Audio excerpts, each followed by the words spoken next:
Moon Knight episode 2 is finally out and about, and with us comes the continuation of the story of Mark Spector, aka Stephen Grant, aka the one and only Moon Knight. If you are new to the channel, be sure to like, comment, and subscribe. Really helps out the channel, and be sure to check us out every week for more videos. This video is all about episode 2 of Marvel Studios Moon Knight, and to be honest, a major step up from the first episode.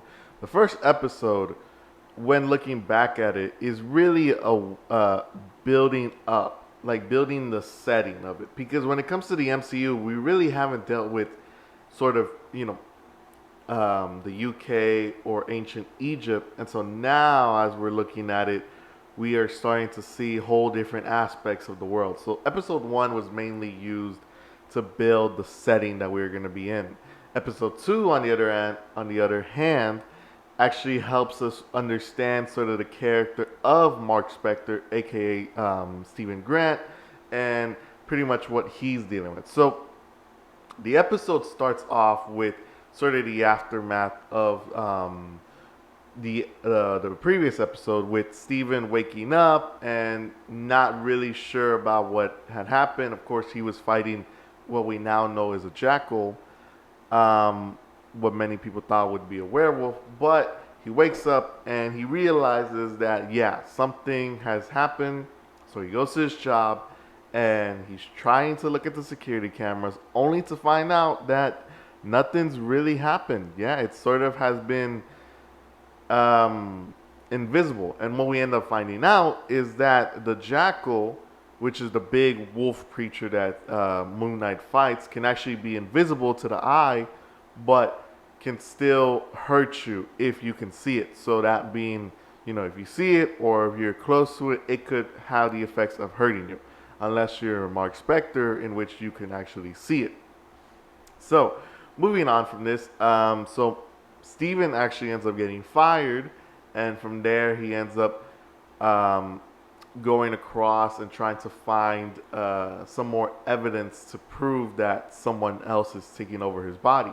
So he ends up finding this key that leads to a storage unit, in which he ends up finding a whole ton of evidence pointing towards the fact that Mark Spector was in fact in control, and not just that, has a history when it comes to using Stephen Grant's body. Obviously, we know that Stephen isn't aware that he is in fact one of the side personalities instead of the main one. So this sort of throws him off, thinking, okay, what am I? So Mark and Stephen end up having a little conversation in which they talk about sort of what they're doing. Stephen brings up, am I like a secret agent? Mark's like, no, not really. And he flat out tells him that, hey, you, or more specifically, I died. Khonshu brought me back to life. I am now Khonshu's avatar. To which Steven replies with, oh my God, I am going crazy. And so we end up finding out way more and more about it. We obviously find out that, Mark is a mercenary who ended up dying in Egypt, and we end up finding out that Layla is actually his wife, who it seems like they were going through a tough time because they were going through a divorce, and the only reason why Layla ended up finding Mark is because they had to sign the divorce papers. So it really wasn't like a one finding the other. It's just, hey man, can you just sign these papers? That way I can move on with our lives. But it seems as though that they actually have some history, because they both sort of understand the little beetle compass thing that it was, the sacred. I forgot what it was called.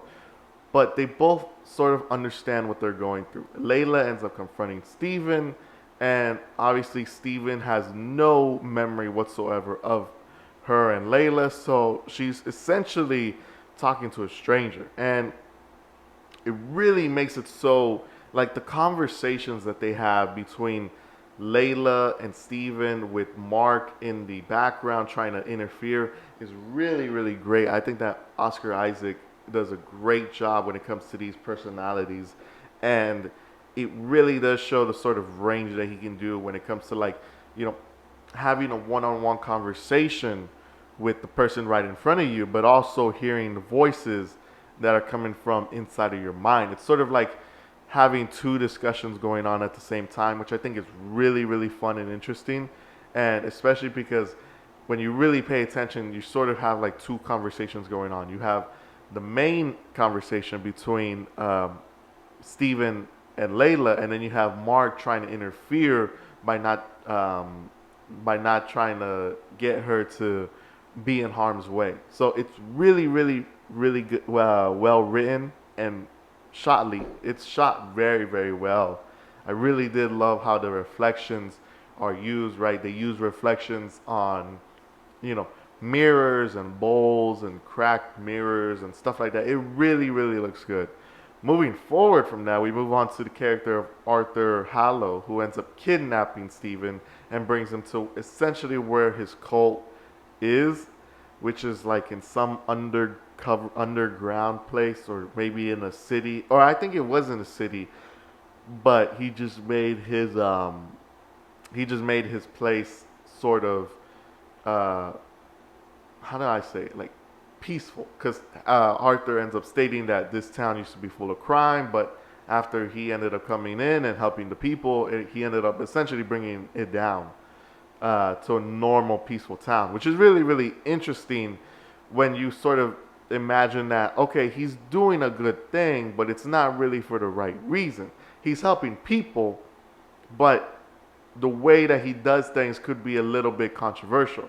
As something that was pointed out by Mark, is that, okay, if you judge people based off what they're going to do, then that means that you would willingly kill an innocent child who has the potential to do something bad in 30 years. It's sort of this back and forth conversation where you sort of understand Arthur's motives, but you really want to side with Stephen and Mark because they, you know, essentially what they're doing is wrong. It's basically like you have to be pure good between the time that you were born to the time that you are dead in order to survive Arthur Hallow's point of view, right? If at any point in time you sort of like you have a negative thought or you execute something in 30 years in the future, you will be punished for that. And it's really something that is sort of tricky when it comes to, you know, seeing how good it is, right? Like, okay, maybe you might do something bad, but at the same time, maybe you might not, and you might do something good. It really is a great argument when it comes to the hero and the villain. They both have their own motives, and I think that really makes it sort of better in the end when they both sort of go back and forth between the arguments. So the episode ends with another jackal being released, and we end up with one of the biggest reveals of all time, at least for the show so far, which was the fact that we finally got our first look at Mr. Knight. Now, here's the thing when it comes to Mr. Knight. So, when it comes to Moon Knight, there's typically 5 identities, right? You have Mark Spector, Stephen Grant. In the comics, you also have Jake Lockley, Mr. Knight, and Moon Knight. Now, the way that those characters are handled in the comics is that they're all different personalities. They all have they all have different lives and they all have different motives, right? Moon Knight is nowhere near related to Mark Spector.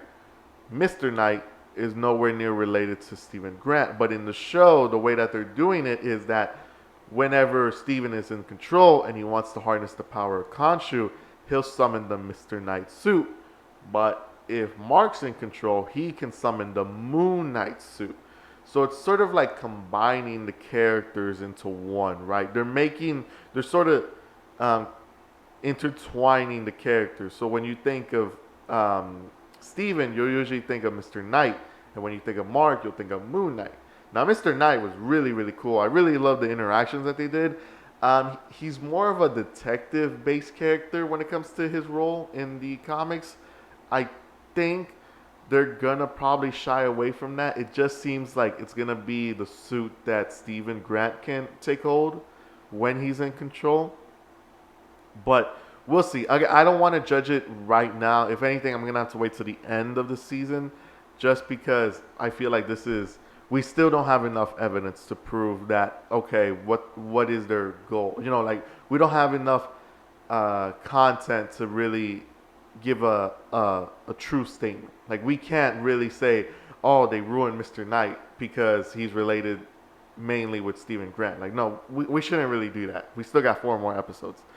But with that said, we had an also awesome battle between Moon Knight and the Jackal, with literally the Jackal getting pierced like right in the gut between a spear. So it was like really, like, it was like the top of a spear, I'm pretty sure, but it was really really cool nonetheless. And yeah, so with that said, that brings us to the end of the episode with Mark waking up, taking full control, and waking up in ancient Egypt. And this is probably going to be where the show is going to be for now on. It seems like the first 2 episodes were in the UK. Now we're going to be moving on to ancient Egypt. And with that, we're going to be sort of continuing the journey of finding out what Khonshu's plan is, what Arthur Hallow's plan is, how do the personalities between Steven and Mark and, you know, everyone else is going to interact. And I can't wait. I can't wait. It's going to be, I think things are really starting to get juicy now, especially now that we are in the origins of where Khonshu resides, which is ancient Egypt. And I cannot wait to see it. Overall, thought the episode was really, really good. It was shot great. I love the way that the personalities interact with each other. Not a whole lot of fighting. I believe like mainly in like maybe 3 parts there was fighting, but it made it up in the end. Seeing Mr. Knight for the first time, and also seeing Moon Knight taking out that Jackal like fully. We don't just get to see him just throw a couple punches on him. Overall, it was really really good. I loved it. And let me know what you guys think in the comments down below. If you guys enjoyed it, if you guys didn't enjoy it, any problems you have with it, any moments that you like with it. And that'll be it for today's episode. So anyways, thank you guys so much for watching. I really do appreciate it, and it helps out a lot. Be sure to do whatever you can to contribute to the channel, and I will see you all next time. Peace.